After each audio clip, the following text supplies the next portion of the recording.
We watched The Backrooms. After a therapist patient after a patient disappears into a dimension beyond reality, she must venture into an unknown to save him. It's about 110 minutes, and I don't know. I'd be right along with everybody else if I went, oh wow, Kane Parsons, he's only 20, blah, blah, blah, blah, blah, blah.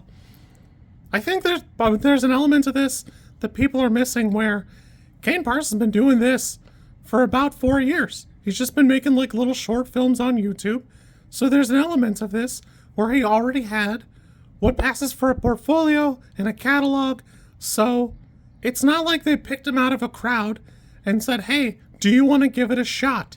And that's kind of the way everybody makes it seem.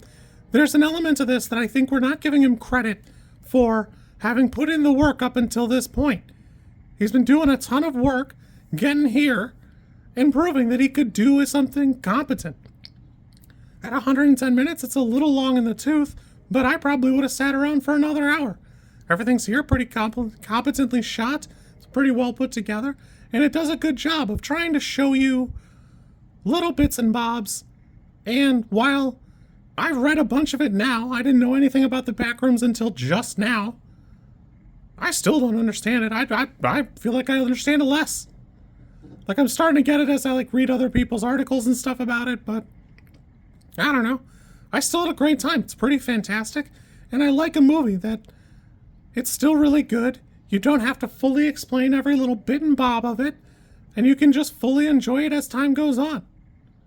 Still really having a great time. Obviously, it's fantastically performed. Chiwetel does a great job. Renate does a great job. Mark Duplass is always good and stuff.